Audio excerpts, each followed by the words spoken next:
Ассалаумағалейкум, ой түрткінің көрермендері, армысыздар, барлықтарыңызға қайырлы таң. Бүгін 14 қаңтар сәрсенбі, тақырып Ирандағы толқулар жайлы.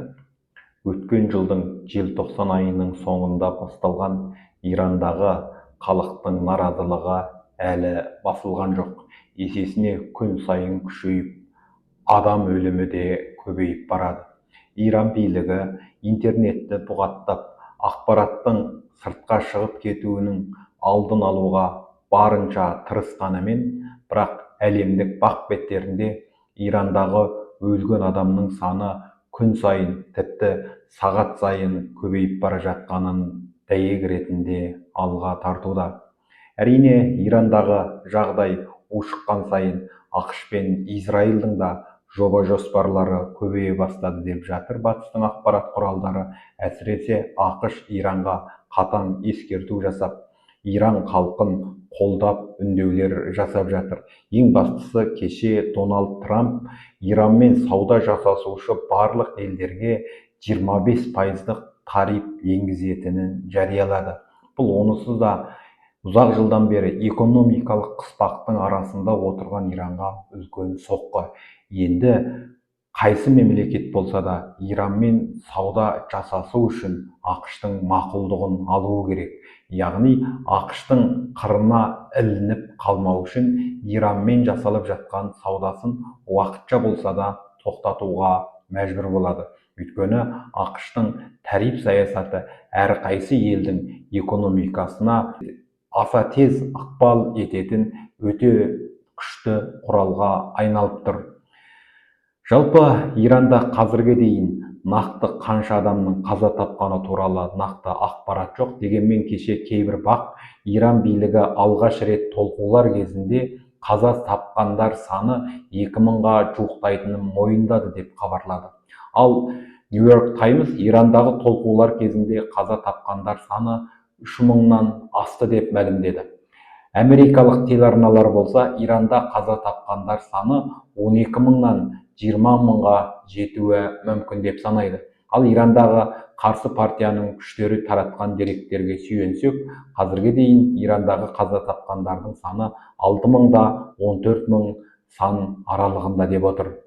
Ирандағы осы қанды жағдайларға байланысты Трамп Иран халқына бірқанша мәрте үндеу жасады. Атап айтқанда кеше Иранның ержүрек халқы, күресіңдер, қасапшылар мен кісі өлтірушілердің есімдерін жадыда сақтап ұмытпаңдар. Олар қылмыстар үшін жауап береді, жазасын алатын болады.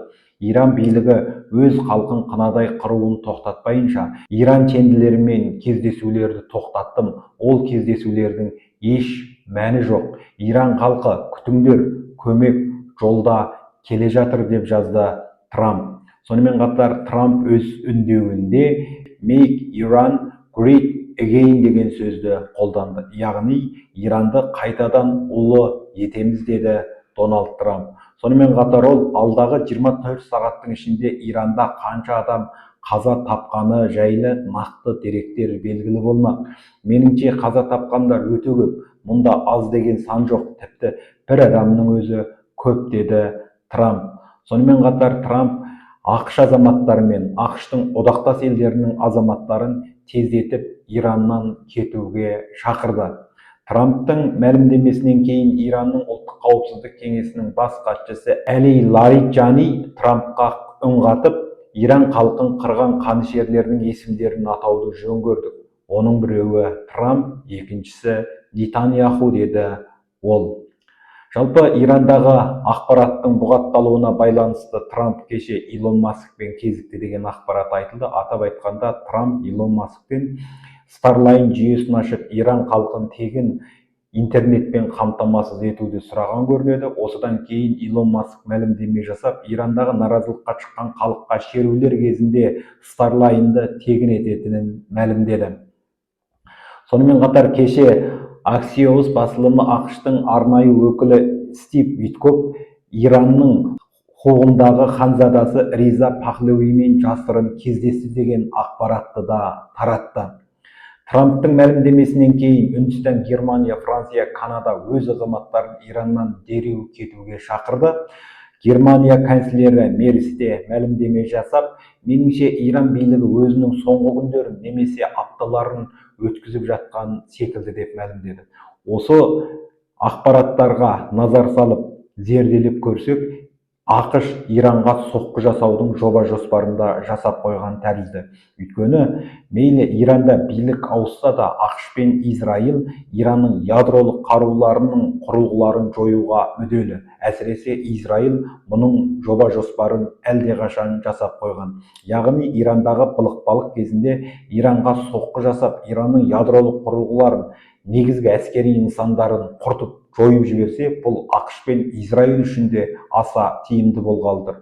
Сондықтан ақш жуық арада Иранға соққы жасау мүмкін деген болжамның да мүмкіндігі барған сайын арта түсті. Осы жағдайларға байланысты кеше Wall Street журналы мақала жариялап, Сауд Арабиясы, Оман, Катар Ақ үймен келіссөз жүргізіп жатыр. Олар ақш Иранға соққы жасамауы тиіс дегенді айтуда.